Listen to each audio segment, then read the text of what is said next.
What would you do if you suspected the beautiful woman who's about to become your wife only wants your money? For billionaire Benjamin Keller, the answer was extreme: fake paralysis to test her love. But in the silent shadows of his deception, he never expected to find something real in the one person nobody notices: Elena, the deaf housekeeper who cleans his mansion 3 times a week. As Ben's elaborate lie spirals dangerously out of control, turning from a simple test into a deadly trap, he discovers that the woman he intended to expose has secrets far darker than he imagined, and the woman he never saw coming might be the only one who can save him from himself. In a mansion built on lies where even the walls seem to whisper betrayal, Ben will learn the devastating difference between the love we pretend and the love we can't deny. This is a story about the masks we wear, the truths we hide, and how sometimes the most powerful connections form in complete silence. Follow our channel for more emotional stories that will break your heart and heal it again. Like and comment to let us know where you're watching from. A thunderclap split the gray Vermont sky as if heaven itself was breaking apart. Rain pelted against the windows of the ivy-covered mansion that stood isolated atop a hill, looking down on the small town of Burlington like a silent sentinel. The locals called it Keller's Castle, though no one had been invited inside for years. Inside, Benjamin Keller sat motionless in his custom leather armchair facing the cold, empty fireplace. The 48-year-old real estate billionaire's eyes were open, unblinking, staring at nothing. His once commanding presence now reduced to stillness, his powerful frame imprisoned in his own flesh. "Breaking news," announced the vintage radio in the corner, its wooden casing a stark contrast to the modernist furniture. Billionaire Benjamin Keller remains in stable but critical condition after surviving what police are calling a targeted kidnapping. Sources confirm the attack has left him paralyzed from the neck down. The news report continued, but the tall, slender man in an impeccable charcoal suit reached over and switched it off. Raymond Wells, Keller's attorney for 15 years, straightened his silver tie. "It's working perfectly," Wells whispered, his voice barely audible. "Everyone believes it. The doctors, the nurses, even that detective who wouldn't stop asking questions." Ben remained motionless, only his eyes shifting toward Wells. A barely perceptible nod. Because Benjamin Keller wasn't paralyzed at all. It was all a lie. An elaborate, meticulously planned deception that Ben had orchestrated down to the last detail, including the staged kidnapping. He'd paid off doctors, bribed officials, and created medical records that didn't exist, all to execute a test of devastating simplicity. "Melissa called again," Wells continued, placing an expensive fountain pen on the side table. "She's giving another interview tonight, playing the devoted fiancée to perfection. Melissa Brighton, 20 years his junior, with more Instagram followers than books read. A woman whose beauty Ben had once mistaken for depth, whose practiced smiles he'd once believed were genuine. Their engagement had been splashed across every tabloid in America. "Billionaire finds love," the headlines had screamed, but something had changed in her eyes when she thought he wasn't looking. A calculation, a coldness. And so, the test. Would she still love him when he was broken? When his billions were attached to a body that couldn't move? When her future husband was reduced to a living mannequin requiring constant care? What Ben hadn't counted on was Elena Vasquez. She entered the room silently, almost invisibly, as she did 3 times a week. The house cleaner, with gentle hands and worn sneakers, 26 years old, deaf since birth, an immigrant who had slipped through the cracks of America's safety nets and found solace in work that demanded no voice. No one noticed Elena, not Melissa, who barely acknowledged the help, not Wells, who saw only his billionaire client, not even Ben himself until today. While Melissa was outside on the veranda, dramatically dabbing at dry eyes for reporters, Elena approached Ben's chair. She wore yellow rubber gloves and carried a feather duster, her dark hair pulled back in a simple ponytail. She noticed his blanket had slipped from his knees. Without ceremony, she gently pulled it back over his legs. Ben felt the warmth return to his cold limbs but maintained his vacant stare. She wasn't supposed to be part of the equation. Then Elena did something unexpected. She reached out and, with the gentlest touch, wiped away a tear that had formed at the corner of Ben's eye. A tear he hadn't even realized was there. He told himself it was from the cold, from keeping his eyes open too long, not from the weight of his deception, not from the hollowness growing inside him. Her touch was so fleeting, so tender that for a moment he almost broke character, almost revealed that he could feel her fingertips against his skin. Before leaving, Elena removed a small folded piece of paper from her pocket and placed it on the arm of his chair, just within his peripheral vision. Then she continued cleaning, humming a tune she couldn't hear but could feel vibrating in her throat. When she left the room, Ben's eyes darted to the note. He couldn't move to open it without breaking his charade, but he could read the words written on the outside in neat, careful handwriting. Even silence has a voice if someone listens with their heart. Something inside Benjamin Keller's chest shuddered and broke apart, like ice cracking on a frozen lake. For the first time since beginning this elaborate deception, he questioned what he was doing, not because of Melissa's transparent performance for the cameras just outside, not because of the millions he was spending to maintain this fiction, but because of 7 words written by a woman no one ever truly saw. As night fell over Vermont and rain continued to hammer against the windows, Ben sat paralyzed by choice rather than condition. The weight of his lie suddenly felt heavier than any burden he'd carried before. In the darkness, the note seemed to glow with an accusation he couldn't escape. He had wanted to test love by pretending to be broken. He never considered that the pretense itself might break something real inside him. Sunlight streamed through the towering windows of the mansion, casting long shadows across the polished marble floor. The morning light did nothing to warm the chill that had settled in Benjamin Keller's bones. A chill that had nothing to do with his supposed condition, and everything to do with the woman who now entered his field of vision. Melissa Brighton moved through the space like she owned it, her 4-inch Louboutin heels clicking against the floor in a rhythm that had once excited Ben, but now sounded like a countdown to disaster. Her honey blonde hair was pulled into an immaculate chignon, not a strand out of place despite the early hour. Her makeup was flawless, camera ready, as always. "Good morning, darling," she cooed, bending down to place a perfunctory kiss on Ben's forehead. Her Chanel No. 5 perfume engulfed him, almost suffocating in its intensity. Her smile was practiced, rehearsed in front of countless mirrors and Instagram filters. Behind her trailed Nurse Patton, a stern woman with capable hands and tired eyes who had been hired to care for Ben in his condition. Nurse Patton was one of the few people who knew the truth, her silence purchased with a salary that could pay off her daughter's medical school debt in a single year. "He had a restful night," the nurse reported, her voice flat. "Vitals are stable. Thank God," Melissa sighed, placing a manicured hand over her heart in a gesture of relief that would have looked genuine to anyone who didn't know better. "I was so worried." The moment Nurse Patton stepped out to prepare Ben's morning routine, Melissa's face transformed. The mask of devotion slipped away, replaced by something hard and cold. She leaned in close, her voice dropping to a whisper. "You're nothing but a rich vegetable now," she hissed, her breath hot against his ear. "I hope you're enjoying this little prison you've built for yourself." Ben remained perfectly still, though internally he flinched at the venom in her words.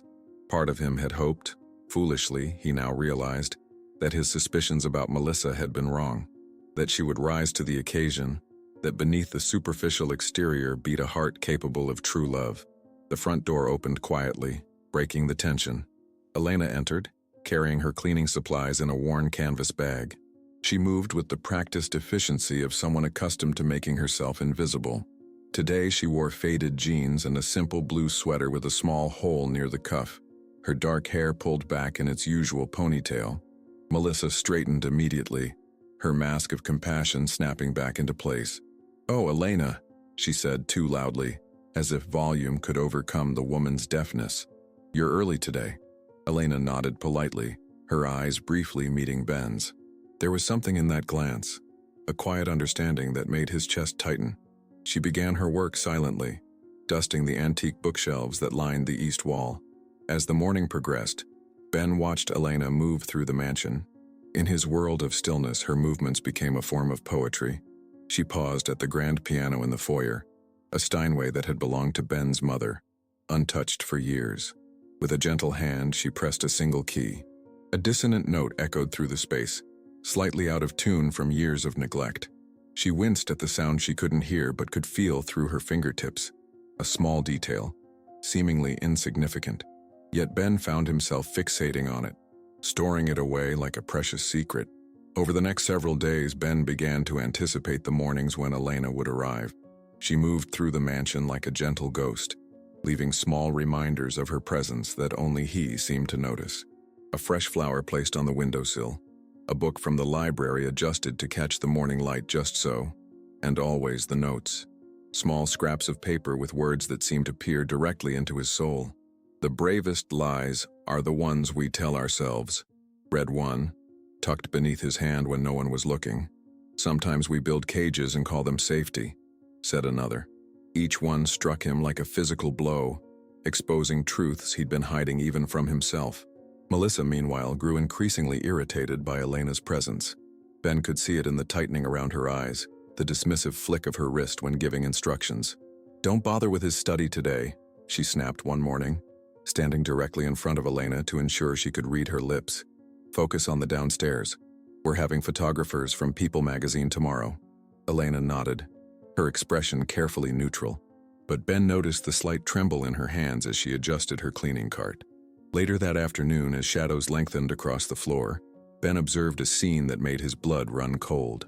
Melissa stood in the kitchen, her back to the doorway where Elena had appeared with fresh linens. Melissa's iPhone was pressed to her ear, her voice low but clear. "If he doesn't die soon, this place becomes a prison," she said, unaware of Elena's presence. "I can't keep playing Florence Nightingale forever," a male voice responded on the other end, too distant for Ben to make out the words, but Melissa's laugh was sharp and humorless. "The prenup becomes irrelevant if he's declared mentally incompetent, and with his condition, that's just a matter of time." Elena stood frozen, the stack of linens clutched to her chest. Her eyes widened slightly, the only indication that she had understood at least part of the conversation by reading Melissa's lips. Silently, she retreated, disappearing down the hallway before Melissa could turn around. That evening, as Ben was being prepared for bed by Nurse Patton, he felt something being slipped into his shirt pocket. Hours later, when he was alone, he carefully moved his hand, his first real movement in days, to retrieve a folded napkin. On it, written in Elena's neat handwriting, were the words, "Not everything that glitters is gold. Sometimes it's poison." Ben stared at the words until they blurred before his eyes, a cold dread settling in his stomach as the full implications of what he'd set in motion began to dawn on him. A cloudy morning draped Vermont in mist so thick it seemed to swallow the tops of the trees surrounding the Keller estate. Elena arrived earlier than usual, her breath forming small clouds in the chilled autumn air as she made her way up the long driveway. The groundskeeper barely nodded as she passed, too focused on raking the endless cascade of fallen leaves that painted the lawn in shades of amber and rust. Elena pulled her worn jacket tighter around her shoulders. The fabric was thin, offering little protection against the bite of the morning cold, but it was all she had. As she rounded the corner of the mansion toward the staff entrance, movement near the east garden caught her eye. She slowed her pace, instinctively stepping behind the large oak that had stood sentinel over the property for generations. Melissa Brighton stood beneath the pergola, her camel-colored cashmere coat a stark contrast to the muted autumn landscape. Her blonde hair was pulled back in a severe ponytail, emphasizing the sharp angles of her face. She wasn't alone. A man in a baseball cap and dark jacket stood with his back to Elena, his posture suggesting familiarity rather than the deference of an employee. Elena couldn't hear their conversation. Her world was one of perpetual silence, but years of reading body language and lips had made her unusually perceptive. Melissa's stance was tense, her movements sharp and agitated as she gestured with her hands. The man nodded repeatedly, reaching for something Melissa held out to him. An envelope, thick and manila, the kind used for important documents or significant amounts of cash. The exchange was quick, almost practiced. As the man turned to leave, he noticed Elena partially hidden by the tree. For a brief, electric moment, their eyes met. Elena felt a chill that had nothing to do with the morning air. The man broke eye contact first, adjusting his cap lower over his face before disappearing down a side path that led away from the main driveway. Elena waited until Melissa had returned to the house before emerging from her hiding spot, her heart pounding against her ribs. Whatever she had just witnessed felt dangerous, laden with unspoken significance. Her instincts screamed caution, but something deeper, a connection to the broken man waiting inside, pulled her forward. That night, for the first time since taking the job at the Keller estate, Elena didn't return to her small apartment in town. Instead, she found herself drawn to the old groundskeeper's cottage at the edge of the property. It had been vacant since the previous caretaker retired, used now only for storing gardening equipment. The space was dusty and cold, but it offered something invaluable: proximity. She laid out her thin jacket on a workbench, creating a makeshift bed. Sleep came in fitful bursts, her dreams filled with the man in the cap and Benjamin Keller's unblinking eyes. Meanwhile, inside the main house, Raymond Wells sat across from Ben in the dimly lit study. The attorney's usually immaculate appearance had begun to fray around the edges. His tie loosened, faint shadows beneath his eyes. He'd driven up from Boston as soon as he'd received Ben's carefully coded message, a seemingly innocent request to review estate documents that meant something entirely different to the two men who had worked together for 15 years. "This is getting out of hand, Ben," Wells said, his voice low despite the late hour and the privacy of the wood-paneled room. "You wanted to test the woman, not destroy her life. Or yours." Ben's eyes, the only part of him that could communicate, flashed with a mixture of frustration and growing uncertainty. They had devised a simple system: 1 blink for yes, 2 for no, 3 for uncertainty. It was crude but effective for their private conversations when Ben could drop the charade temporarily. "The longer this goes on, the harder it will be to explain when you miraculously recover," Wells continued, running a hand through his silver-streaked hair. "The doctor's reports we fabricated will only hold up for so long. People will start asking questions." Ben blinked once, then again, then a third time. "Uncertainty." Wells leaned forward, studying his friend's face. "What's changed? Is it the housekeeping girl?" When Ben blinked once, Wells sighed. "You barely knew she existed a month ago. Now she's complicating everything."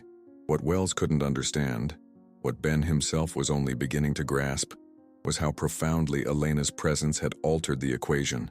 Her notes had begun to accumulate, hidden in the pocket of his robe where Nurse Patton wouldn't find them during his daily care routine. Each one seemed to peer directly into the darkest corners of his soul, illuminating truths he'd spent a lifetime avoiding. "Your heart still moves your fingers even if your legs don't walk," one read. "We are all paralyzed by something," said another. Each message was like a small stone dropped into the still pond of his consciousness, sending ripples outward until they touched every shore of his being. As dawn approached, Ben found himself mentally composing responses, words he wished he could share with the silent woman who seemed to understand him better than those who had known him for decades. For the first time, he began to scribble back, tiny, almost illegible notes written in the dead of night when Nurse Patton dozed in the adjacent room. Notes that Elena would find tucked into the folds of cleaning rags or beneath the vase of fresh flowers she changed each week.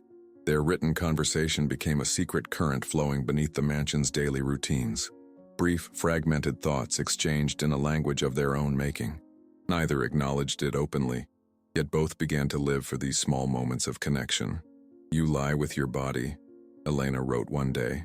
"I lie with my silence. Which of us suffers more?" The question haunted Ben, its implications spreading like ink and water throughout his consciousness. He had begun this deception convinced of its necessity, certain that revealing Melissa's true nature would justify any momentary discomfort. Now, with each passing day, the weight of his lie grew heavier, and the woman he had sought to expose seemed increasingly peripheral to something far more important that was taking shape in the margins of his artificial existence. The brass key lay cold and small in Elena's palm, discovered by accident beneath the Oriental runner in the West Corridor.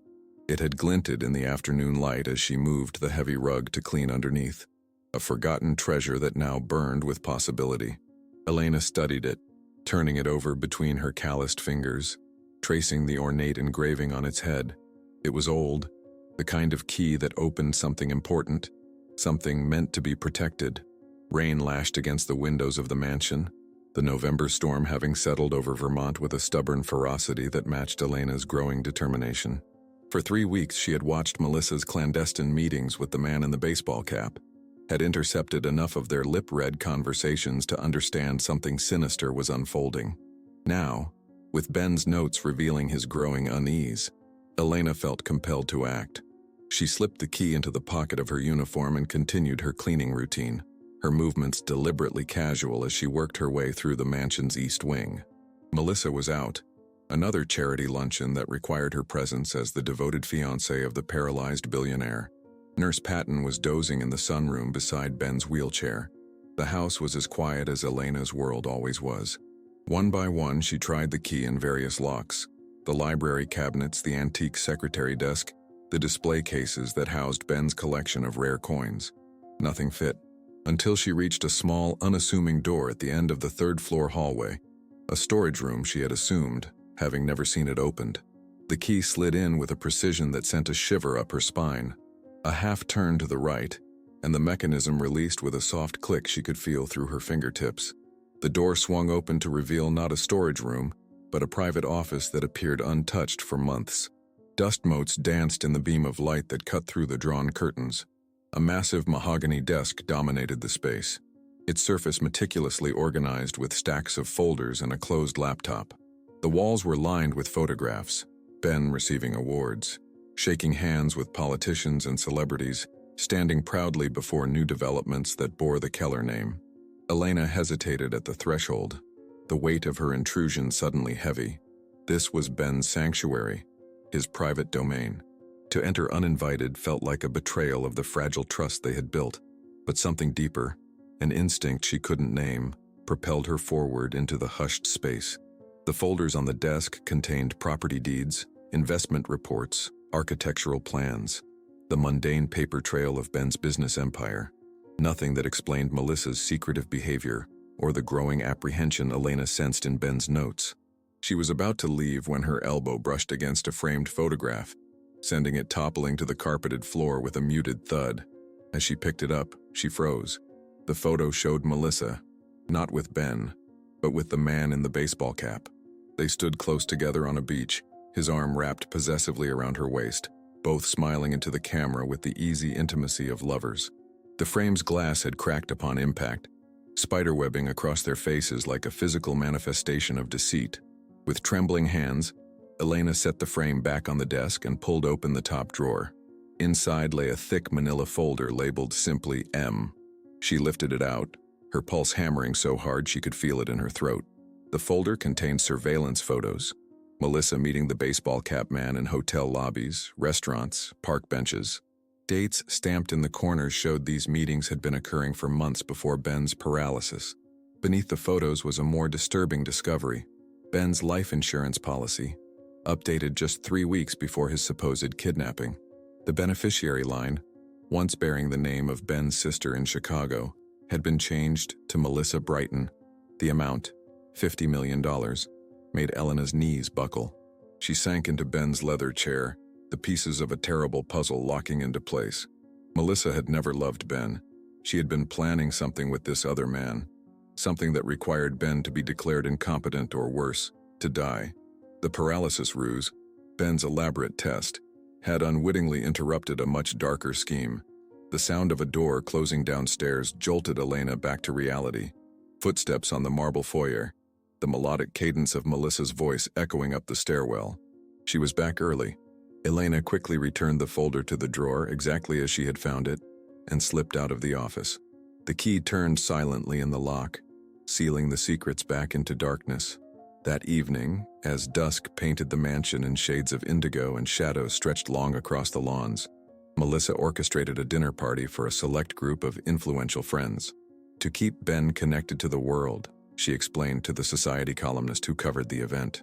In reality, it was a performance, a carefully staged tableau of devotion for an audience that included potential investors and the trustees of Ben's estate.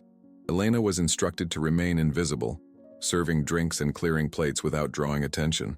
She moved like a ghost through the gathering, her eyes downcast but her attention razor-sharp. Ben sat at the head of the table, propped up in his wheelchair, his vacant stare fixed on some middle distance while the guests spoke around him and about him, as if he weren't there. "The doctors are cautiously optimistic," Melissa told the gathering, her hand resting possessively on Ben's shoulder. "They've seen some encouraging signs of neural response in his latest tests." Elena, reaching past Ben to collect an empty wine glass, felt a faint pressure against her wrist. His fingers, moving deliberately to touch her skin for the briefest moment. Their eyes met in a flash of silent communication before she moved on, her heart thundering against her ribs. Later, after the guests had departed and Melissa had retired to her separate bedroom with a migraine, Elena slipped a folded piece of paper into Ben's hand as she tidied the library where Nurse Patton had settled him for the night. On it, she had written, "Sometimes the truth needs silence to be heard." She hesitated, then added a postscript. "I found the photographs." Ben's eyes widened almost imperceptibly as he read the note. When he looked up, Elena saw something new in his gaze, not just gratitude or connection, but fear. Not for himself, she realized with a start, but for her. His fingers twitched against the arm of his wheelchair, a small but deliberate movement that no one else would have noticed. As Elena turned to leave, she placed an envelope on the side table beside him. Inside, the photograph of Melissa and the man in the baseball cap, the glass carefully removed from the broken frame. The evidence of a betrayal that went far deeper than either of them had imagined. The mansion felt like a mausoleum without Elena. The cleaning service Melissa hired as a replacement sent different faces each day. Efficient strangers who moved through the rooms with clinical detachment, their eyes never lingering on Ben, their hands never leaving notes folded into quiet confessions. 3 days had passed since Elena's abrupt dismissal, and Ben felt her absence like a physical ache, a phantom limb he couldn't stop reaching for. From his position by the bay window overlooking the snow-dusted gardens, Ben watched Melissa pace across the terrace, her phone pressed to her ear, animated gestures punctuating what appeared to be a heated conversation. November had surrendered to December overnight, bringing the first real snowfall of the season. Fat, wet flakes that transformed the landscape into something ethereal and unfamiliar, like his life had become. "The neurologist will be here at 2, Nurse Patton informed him, adjusting the blanket across his knees with practiced efficiency. Her voice held no warmth, just the professional courtesy of someone performing a job. "Ms. Brighton has also scheduled a meeting with the estate attorneys afterward." Ben blinked once in acknowledgement, his mind racing behind the mask of impassivity he wore. The attorney meeting wasn't on the calendar Raymond Wells maintained, which meant Melissa was making moves without his knowledge. Dangerous moves if the documents Elena had discovered were any indication. When Melissa returned from the terrace, snowflakes melting in her hair like tiny stars extinguished, her smile was brittle and bright. "Darling, I've been thinking," she said, perching on the arm of a nearby chair, close enough that her expensive perfume engulfed him in a cloud of jasmine and something sharper beneath. "The doctors believe a change of environment might be beneficial for your condition. I've been looking at specialized care facilities in Switzerland, breathtaking mountain views, world-class medical staff. Switzerland, international jurisdiction. Once there, he would be completely at her mercy, cut off from Wells, from any allies, from any hope of maintaining control over his own life." Ben felt cold panic spread through his chest, the first genuine fear he'd experienced since beginning this charade. He blinked twice, their signal for no, before remembering that Melissa wasn't privy to that code. "The doctors have already started the paperwork," she continued, either not noticing or deliberately ignoring the alarm in his eyes. "We could be there by Christmas, wouldn't that be lovely? A white Christmas in the Alps while you focus entirely on healing." Nurse Patton, arranging medications on a silver tray nearby, paused almost imperceptibly. Her back was to them, but Ben could see the slight tension in her shoulders. She knew. She understood what Melissa was planning, and her silence suggested complicity. The hours that followed passed in a fog of dread. The neurologist, not Ben's regular doctor but a new specialist Melissa had found, performed cursory examinations while making notes on a tablet. His questions were directed at Melissa rather than Ben, as if the patient were an inanimate object rather than a sentient being.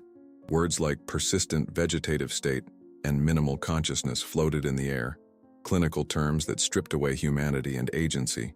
Later, as afternoon shadows lengthened across the Persian rugs, Ben was left alone in the library, while Melissa met with the attorneys in the study. Through the partially open door, he caught fragments of conversation, transfer of guardianship, and offshore accounts, and medical necessity, each phrase another nail in the coffin being built around him. His plan had backfired catastrophically. What had begun as a test of Melissa's love had evolved into something far more sinister, trapping him in a web of his own making. And now Elena, the one person who had seen him, truly seen him, was gone, dismissed by Melissa after discovering the photographs. As twilight descended over the estate, turning the snow-covered grounds to lavender shadows, Nurse Patton wheeled Ben to his bedroom. The routine was familiar by now.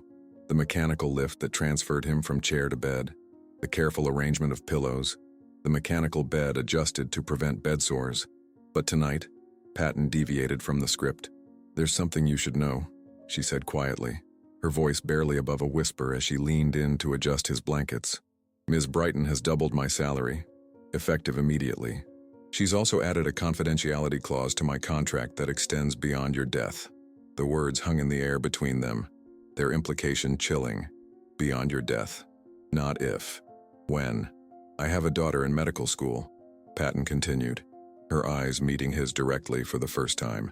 "This job is putting her through Johns Hopkins. I can't." She stopped, swallowed hard. "I'm sorry, Mr. Keller. Truly sorry." With that, she turned and left, switching off the main light and leaving only the soft glow of a bedside lamp. Ben lay in the semi-darkness, more alone than he had ever been in his life, the full weight of his miscalculation crushing down on him. Hours later, a sound at his window startled him from his dark thoughts. A soft tapping, deliberate and rhythmic.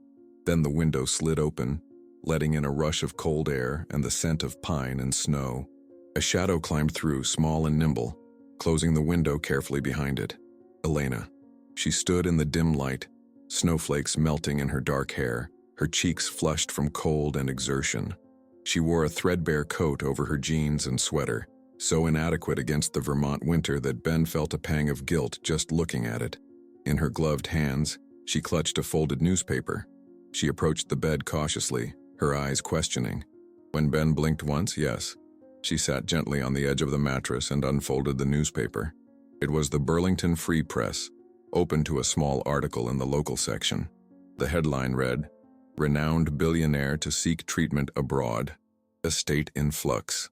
Elena's eyes were wide with urgency as she pulled a small notepad from her pocket and wrote quickly, "Switzerland?" Ben blinked once. "Yes." She wrote again. "When?" He couldn't answer with blinks. Frustration washed over him, at his inability to communicate, at the prison his body had become, at the trap closing around him. Elena seemed to understand. She placed a gentle hand over his, a touch so tender it made his throat tighten with emotion. Then she wrote one more note, her letters careful and deliberate. "I found where he lives. The man in the hat. I followed Melissa yesterday." Ben's eyes widened. The risk she had taken, was still taking, hit him with physical force. If Melissa discovered Elena here, discovered what she knew, as if reading his thoughts, Elena wrote again, "I'm not leaving you alone with her. Not now." She hesitated, then added, "Not ever." The simple declaration hung between them, charged with meaning neither could fully articulate. In the soft lamplight, with snow falling silently beyond the window, Ben felt something crack open inside his chest, something he'd walled off long ago, something he'd convinced himself didn't exist for men like him, something dangerous and beautiful, and completely unexpected. Hope. The grandfather clock in the foyer struck 9, its deep, resonant chimes echoing through the mansion's cavernous spaces like a funeral bell. Raymond Wells sat rigidly in the leather armchair opposite Ben's wheelchair, his usual composed demeanor fractured by what he'd just learned. Outside, darkness had fallen completely, and the December wind howled around the eaves, rattling the windows with spectral fingers. "Switzerland?" Wells repeated, his voice tight with disbelief. "Ben, this has gone far beyond a test of fidelity. This is now about your safety, your life." Ben's eyes burned with intensity, the only part of him that could communicate the storm of emotions raging inside. 3 rapid blinks, their code for urgent danger. Wells nodded grimly, understanding. "I've reviewed the documents Elena found," Wells continued, glancing toward the door to ensure they were still alone. Melissa had gone to Boston for an overnight charity gala, leaving Nurse Patton as Ben's caretaker. The nurse had been given a generous evening off courtesy of Wells, who claimed he needed private time with his client to discuss sensitive business matters. "The life insurance policy, the guardianship papers she's filing. Ben, she's not just after your money. I believe she intends to." He couldn't finish the sentence, but he didn't need to. The truth hung in the air between them, stark and undeniable. Melissa Brighton was planning to kill Benjamin Keller. "We need to end this charade now," Wells insisted, leaning forward. "I can have the police here within the hour." We have enough evidence to launch an investigation into Melissa and this man she's been meeting. But Ben blinked twice. No, with such vehemence that Wells fell silent. Then, in a moment that changed everything, Ben's right hand moved. Not the involuntary twitch of muscle spasms that his doctors had documented, but a deliberate, controlled movement. His index finger extended, pointing toward his own throat. Wells stared, uncomprehending at first, then with dawning realization. You want to speak? One blink. Yes. Ben, you haven't used your voice in months. The doctors warned about atrophy of the vocal cords, but Ben's finger jabbed more insistently toward his throat, his eyes blazing with determination. Wells fell silent, then nodded. All right, I'm listening. Ben closed his eyes, gathering strength. When he opened them again, his face contorted with effort, the first real expression it had shown in months. His lips parted, and a sound emerged, raspy, broken, barely audible, but unmistakably human. She lied. The words hung in the air, simple yet seismic in their implications. Wells's professional composure cracked completely, his eyes widening in shock. My God, Ben. Evidence? Ben continued, each syllable a struggle, his voice like sandpaper against stone. Need. More. Wells nodded, understanding immediately. 2 words uttered by a supposedly paralyzed man wouldn't be enough in court, not against someone as calculating as Melissa had proven to be. They needed irrefutable proof of her intentions. We'll get it, Wells promised, his resolve hardening. But this changes things. We need to get you to safety first before she suspects anything. Ben's voice came again, stronger this time. Elena. Yes, of course, Wells agreed. She'll come too. She's the key witness to all of this. As they spoke, neither man noticed the shadow that passed briefly across the crack beneath the closed study door, the silhouette of someone standing perfectly still, listening to every word. An hour later, the mansion erupted into chaos. Melissa returned unexpectedly, her charity event canceled due to weather, according to her breathless explanation, as she burst through the front door in a flurry of snow and expensive perfume. Her eyes were wild, her composure, always so carefully maintained, visibly cracking around the edges. There you are, she exclaimed, finding Ben and Wells in the library. I was so worried when Nurse Patton said she'd been dismissed for the evening. Her gaze fixed on Wells with barely concealed hostility. I didn't realize we had legal matters so urgent they couldn't wait until morning. Just reviewing some time-sensitive contracts, Wells replied smoothly, though Ben could see the tension in his shoulders. Nothing that should have interrupted your event? Well, the storm is getting worse, Melissa said, moving to stand possessively behind Ben's wheelchair. They're forecasting 2 feet of snow by morning. The roads will be impassable. Her fingers dug slightly into Ben's shoulder, a gesture that might have appeared affectionate to an observer, but felt like a warning. You should leave now, Raymond, if you want to make it back to Boston tonight. The implied dismissal hung in the air. Wells hesitated, clearly reluctant to leave Ben alone with her, but they both knew creating suspicion now would only make things more dangerous. Of course, Wells said finally, gathering his briefcase. I'll call tomorrow to follow up. His eyes met Ben's in silent communication, a promise to return with help as soon as possible. After Wells departed, the mansion fell into a silence so complete that Ben could hear the grandfather clock ticking in the distant foyer, marking the seconds of his increasingly precarious existence. Melissa moved about the room with nervous energy, fixing herself a drink from the crystal decanter, downing it in one swallow, then pouring another. You know, she said finally, her voice unnaturally bright, I've been thinking we should accelerate our plans for Switzerland. The specialist I spoke with has an opening next week. We could be on a plane by Monday. Monday, 3 days away. Ben's mind raced with the implications. Once out of the country, once under the care of doctors handpicked by Melissa, his fate would be sealed. I know it seems sudden, she continued, mistaking his silence for the paralysis he had feigned for so long. But they rarely have openings. It's an opportunity we can't afford to miss. She knelt before his wheelchair, taking his hands in hers, her eyes searching his face with an intensity that might have appeared loving to an outsider, but which Ben now recognized as calculation. Don't you want to get better, darling? The question hung in the air between them, layered with meaning and menace. Ben maintained his vacant stare, even as every instinct screamed at him to reveal what he knew, to confront her deception with his own. Later that night, as Melissa slept in her separate bedroom down the hall, Ben lay awake in the specialized hospital bed that had been installed in what was once their shared master suite. The wind had died down, leaving an eerie stillness broken only by the occasional creak of the old house settling into the cold. His mind whirred with plans and contingencies, with a desperate need to communicate with Wells again, with worry for Elena, who had risked so much already. As if conjured by his thoughts, a soft tapping came at his window, the same rhythmic pattern as before. Elena. Relief flooded through him as the window slid open, admitting a gust of cold air and the small, nimble figure that had come to mean salvation. But the figure that climbed through wasn't Elena. It was Melissa.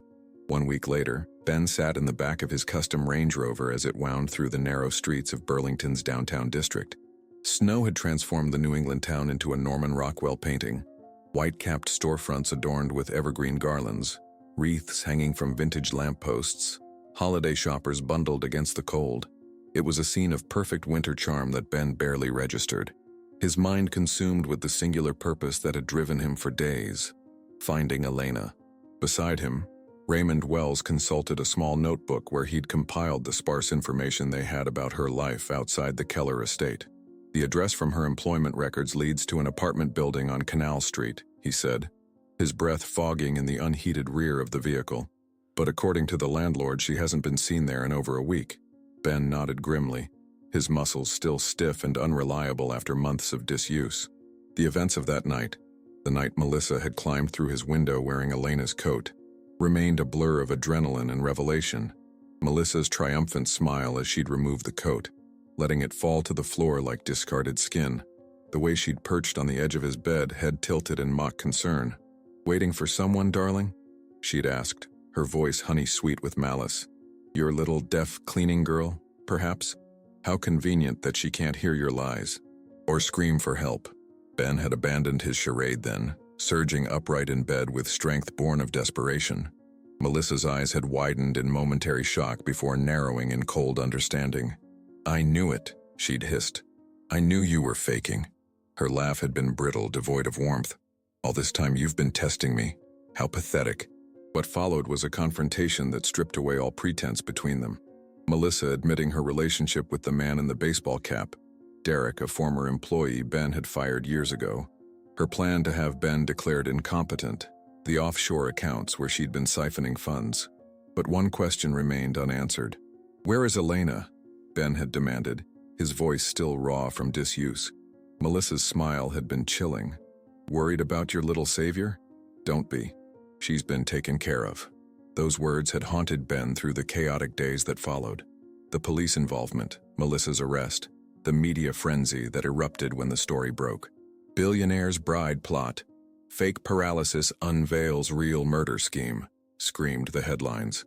Ben had answered questions, signed statements, endured medical examinations to prove his physical capabilities.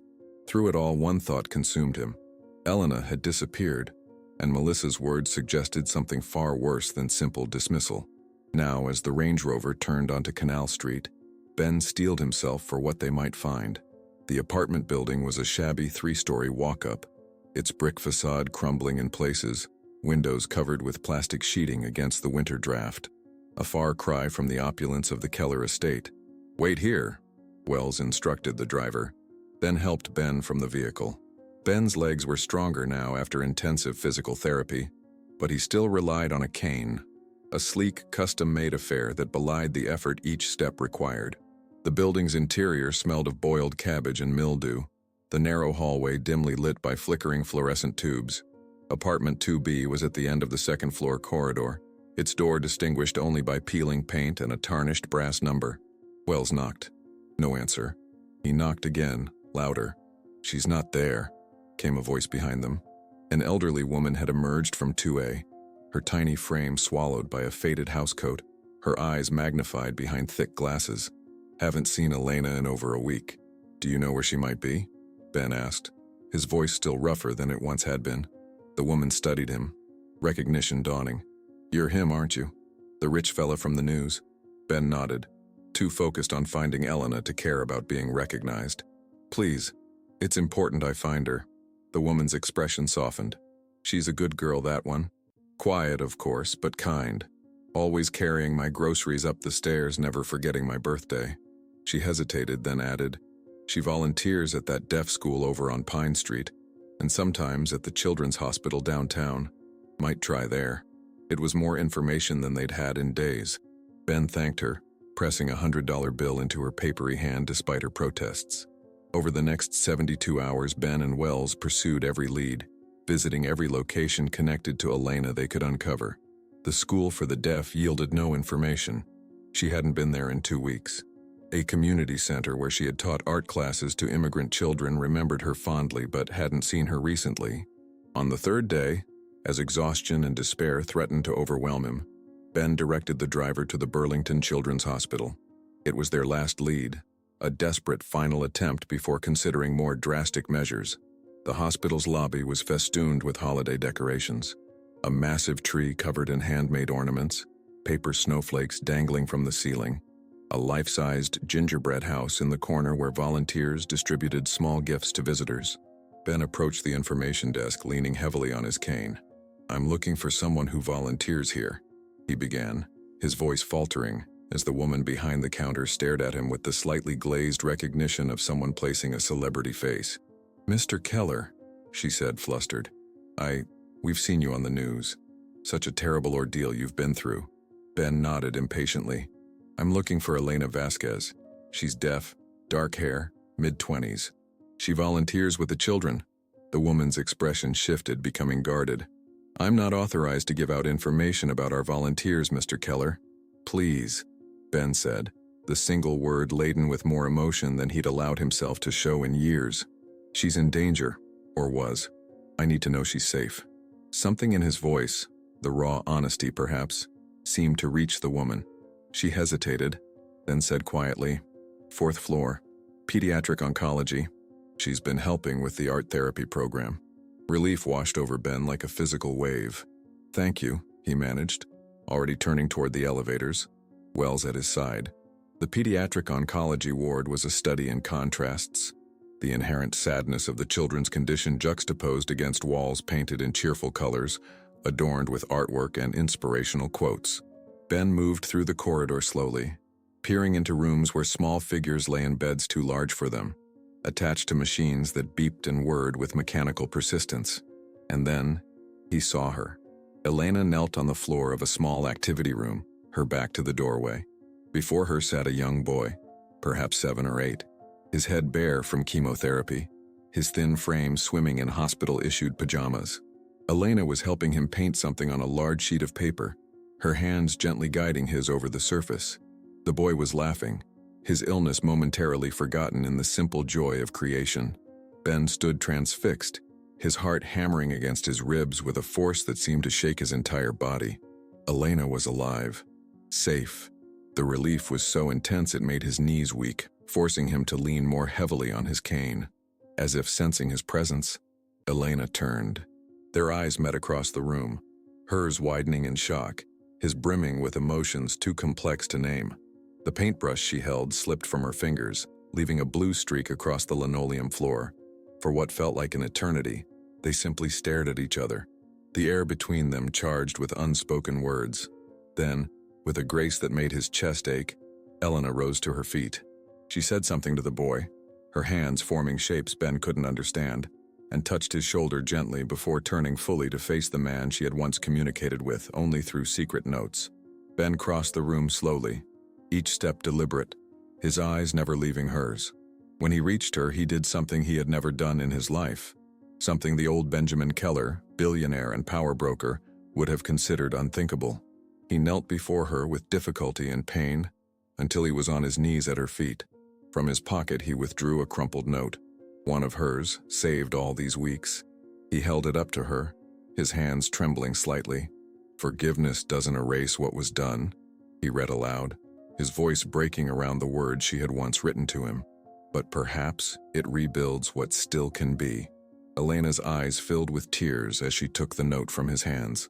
For a moment she simply held it, tracing her own handwriting with gentle fingers.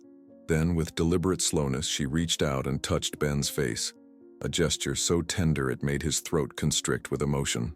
For the first time since their strange connection began, it wasn't Ben who was pretending. It was Ben who was feeling, truly feeling, everything he had denied himself for so long. Spring arrived in Vermont with a gentleness that belied the harsh winter that preceded it. Pale green buds unfurled on tree branches, crocuses and snowdrops pushed through the thawing earth, and birdsong once again filled the air around what had once been known as the Keller estate. The property no longer bore that name. Ben had sold it 3 months after the scandal broke, unable to remain in spaces haunted by deception and betrayal. The mansion that had witnessed his elaborate lie and near destruction now belonged to a tech entrepreneur from California who'd never set foot in New England before. Ben stood at the edge of Lake Champlain, watching sunlight dance across the water's surface. At 58, he looked different than he had just 6 months earlier. Leaner, less polished, with strands of silver threading through his dark hair that he no longer bothered to dye. The custom Italian suits had been replaced by jeans and casual button-downs, the handmade Oxford shoes by comfortable walking boots. The transformation wasn't just external. Something fundamental had shifted inside him, as if the axis of his existence had tilted toward a new center of gravity. Behind him, the doors of the Keller Foundation for Caregiver Training and Accessibility opened to release a stream of graduates, their faces bright with accomplishment as they clutched certificates and congratulated one another. The foundation occupied a renovated boathouse on the lake, its large windows flooding the interior with natural light, its wheelchair-accessible design a testament to Ben's newfound awareness of barriers he'd never before considered. Elena emerged last, moving with the quiet confidence of someone who knows her worth doesn't require validation. As the foundation's program coordinator, she had transformed Ben's initial concept into something far more impactful than he'd envisioned. A comprehensive training program for caregivers of elderly and disabled individuals, with special emphasis on communication techniques for those with hearing impairments. Her dark hair was gathered in a simple knot at the nape of her neck, and she wore a blue dress that caught the color of the lake behind her. She spotted Ben by the water's edge and smiled, raising a hand in greeting. He returned the gesture, watching as she paused to exchange a few words with a graduate, her hands moving in the fluid patterns of American Sign Language that Ben had begun learning with painstaking dedication. The language was challenging for him, his fingers sometimes clumsy with the lingering effects of his self-imposed paralysis. But the effort felt like a kind of penance, a daily reminder of the person he was trying to become. As Elena made her way toward him, Ben reflected on the strange path that had led them here. After their reunion at the Children's Hospital, he had expected, perhaps even hoped for, a conventional romance, the kind of relationship that would make sense to the world.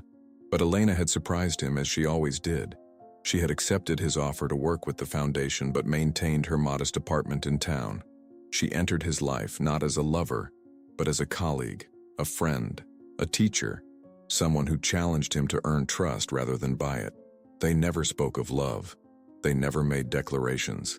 They simply walked side by side through the wreckage of his former life, rebuilding something neither of them could yet name. The ceremony went well, Elena said as she reached him, her voice carrying the slight melodic accent of someone who learned to speak without being able to hear. Ben had been moved to tears the first time she'd spoken aloud to him, understanding the profound trust the act represented. "I saw," he replied, his hands simultaneously forming the signs he'd practiced. "You should be proud." She smiled, the expression lighting her eyes in a way that still made his heart stutter. "This graduating class already has job placements. Even Mr. Abernathy, who everyone thought was too old to learn new skills." Ben nodded, remembering the gruff 80-year-old who'd joined the program after his wife of 57 years had suffered a stroke. He was determined. "Like someone else I know," Elena said, her gaze holding his with a warmth that made the spring air seem suddenly warmer. They stood in comfortable silence watching a sailboat cut across the lake's surface, its white sail billowing against the blue backdrop of sky and water. Ben had learned to appreciate these quiet moments, had learned that connection didn't always require words. "I've been thinking," he said finally, turning to face her fully, "about selling the penthouse in New York." Elena raised an eyebrow. The Manhattan property was the last remaining vestige of his former life, a symbol of the wealth and status he'd once prioritized above all else. "It's too big," he continued, "too empty, and I'm rarely there anymore." "Where would you live when you're in the city?" she asked. her hands moving in sync with her words, a habit she'd developed to help him learn. Ben hesitated, gathering courage for what he wanted to say next. I found a smaller place, in Brooklyn, near that community center for deaf children you mentioned, the one that needs volunteers. He swallowed, suddenly nervous in a way that the old Benjamin Keller would have found incomprehensible. It has 2 bedrooms, if you wanted your own space. When you visit, the invitation hung between them. Laden with meaning neither was quite ready to articulate fully. Elena studied his face, her expression thoughtful. I've never been to Brooklyn, she said finally. It's different from Manhattan. More neighborhood feel, better food, some would argue. And this place, it's accessible for people with disabilities? Completely. I made sure of it. He didn't add that he'd purchased the entire building and was in the process of renovating all 8 units to be fully accessible, with plans to offer reduced rent to families with disabled members. Some surprises were worth saving. Elena nodded slowly, considering. I would like to see this place. Someday. It wasn't a yes, but it wasn't a no either. For Ben, who had once demanded immediate results in all things, the open-ended possibility felt like a gift. Later that afternoon, as shadows lengthened across the lawn behind the foundation building, Ben found himself standing before a room full of people. Donors, community members, graduates of the program, and their families. He was scheduled to give a short address, something he'd done countless times in his corporate life. But this speech felt different, more consequential. His hands trembled slightly as he adjusted the microphone. At the back of the room, Elena stood watching, her presence a quiet anchor in the sea of expectant faces. Ben took a deep breath and began. 6 months ago, I was a different man, he said, his voice stronger now after months of therapy. I believed that worth was measured in dollars, that control was the same as power, that vulnerability was weakness. He paused, meeting the eyes of those gathered before him. I was wrong. A ripple moved through the audience. Surprise perhaps at hearing such admission from a man once known for his unwavering confidence. The foundation we celebrate today was born from deception. My deception, he continued. I pretended to be paralyzed to test someone's love. What I discovered instead was my own paralysis, a spiritual and emotional immobility that had nothing to do with my body and everything to do with my heart. Ben's gaze found Elena at the back of the room. She stood perfectly still, her eyes never leaving his face. Sometimes, he said, his voice softening, the lie forces you to open your eyes, but only true love teaches you to see.